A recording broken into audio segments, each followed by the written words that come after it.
ንቅሳት በክርስትና እንዴት ይታያል? ንቅሳትን የሚከለክል የመጽሐፍ ቅዱስ ጥቅስ ካለ ቢብራራልኝ የሚል ጥያቄ መጥቷል። ጸጋና ሰላም ይብዛላችሁ ወገኖቻችን። ይህንን መልእክት የምትሰሙ ሼር፣ ኮፒ ሊንክ እያደረጋችሁ ለሁሉም ሰው አድርሱ፣ ሁሉም ሰው እንዲማርበት ማለት ነው። አሁን ባለንበት ዘመን ሴቶችም ወንዶችም የተለያየ ሰውነት ክፍላቸው ላይ የተለያዩ ነገሮችን ይነቀሳሉ። ግማሹ ሃይማኖታዊ ነገር ይነቀሳል፣ መስቀል ይነቀሳል። ጌታችን ኢየሱስ ክርስቶስ ቀራንዮ ላይ እንደተሰቀለ ሆኖ ይነቀሳል።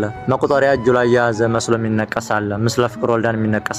እና ለምን ተብሎ ሲጠየቁ ለዛ ነገር ፍቅር ስላለን ነው፣ ስለምንወደው ነው ብለው ይመልሳሉ ማለት ነው። ግማሹ ደግሞ መስቀልን ስለምወድ ነው የተነቀስኩት፣ እኔ እኮ ጌታን የተነቀስኩት ስለምወድ ነው፣ መቁጠሪያ የተነቀስኩት ስለምወድ ነው፣ እመቤታችንን የተነቀስኳት ስለምወዳት ነው ይላሉ። ለምን ተብሎ ሲጠየቁ ማለት ነው። ነገር ግን ይሄ ነገር ልክ አይደለም። ምክንያቱም እመቤታችንን የሚወዳት ከሆነ አንድ ሰው በመነቀስ አይደለም ፍቅሩን መግለጽ ያለበት ማለት ነው። ጌታን የሚወድ ከሆነ አንድ ሰው በመነቀስ አይደለም ፍቅሩን መግለጽ ያለበት። ጌታችን ኢየሱስ ክርስቶስ በዮሐንስ ወንጌል ምዕራፍ 14 ላይ ስናነብ ብትወዱኝስ ትእዛዜን ጠብቁ ይላል። ጌታን የሚወድ ሰው ትእዛዙን መጠበቅ እንጂ ሰውነቱ ላይ በተለያዩ ቀለሞች ሰውነቱን አድምቶ በሰውነቱ ላይ ስለሰዓለው ፍቅሩን ይገልጻል ማለት አይደለም።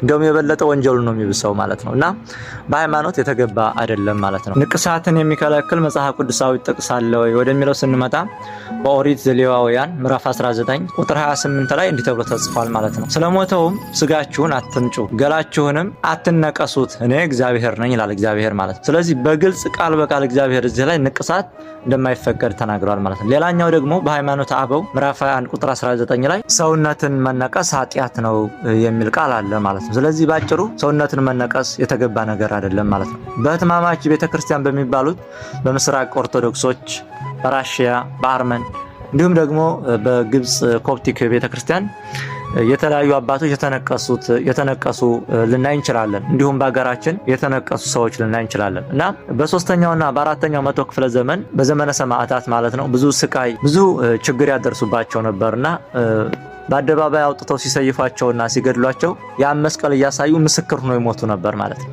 ለመናገር ጊዜ ስለማይሰጧቸው ያን በግንባራቸው ላይ ተነቅሰው በእጃቸው በዚህ ላይ ተነቅሰው ለሰዎቹ እያሳዩ በአደባባይ ይሰየፉ ነበር ማለት ነው። ለምስክርነት ያነውም በጸሎት እግዚአብሔርን ጠይቀው ነው ማለት ነው እንጂ በድፍረት ተነስቶ መነቀስ ተገቢ አይደለም ማለት ነው። ስለ ንቅሳት ሲነሳ ማረሳው አሳዛኝ ታሪክ አለ። የሆነ ጊዜ ላይ የሆኑ ጥንዶች ነበሩና ተጋብተው ከጫጎላ እንደወጡት ሰሞን ልጅቷ ሄዳ ትነቀሳለች ማለት ነው። እና ንቅሳቱ ደግሞ የማይገባ ቦታ ላይ ነበር የተነቀሰችው ማለት ነው። እና ባልየው ያን ነገር ሲያይ ከባድ ጭቅጭቅ ተፈጠረ።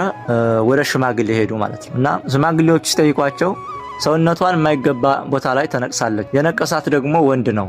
ስለዚህ የማይገባ ቦታ ላይ ሰውነቷን ገልጫ የተነቀሰችው ከሰውየው ጋር የሆነ ነገር ቢኖራት ነው እንጂ ብሎ ወደ